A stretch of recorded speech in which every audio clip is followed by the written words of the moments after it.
Guys, അപ്പോൾ നാളെ new year ആയതുകൊണ്ട് ഞങ്ങൾ ഇന്നത്തെ ഡിന്നർ ഹോട്ടലിൽ നോക്കിയെന്ന് വിചാരിച്ചു. നല്ല ആംബിയൻസുള്ള ഹോട്ടൽ, നല്ല രസമുണ്ടായിരുന്നു കാണാനായിട്ട്. ഇത് നമ്മുടെ മണൂരിലുള്ള റോയൽ സിറ്റി ഹോട്ടലാണ്. അപ്പോൾ ഞങ്ങൾ എല്ലാവരും പ്ലേസിലിരുന്നു.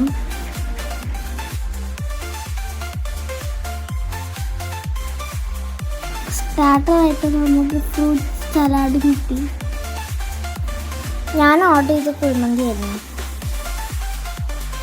പിന്നെ മഷ്റൂം കറിയും ബീഫ് റോസ്റ്റും ചപ്പാത്തിയും പൊറോട്ടയും ഞങ്ങൾ ഓർഡർ ചെയ്തു.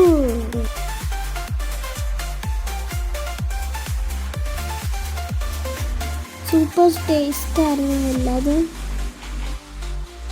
അപ്പോൾ ഞങ്ങൾ ബില്ലൊക്കെ കൊടുത്ത് എന്നിട്ട് ഡിന്നർ സൂപ്പറാക്കി ഇറങ്ങി. അങ്ങനെ happy new year, bye bye.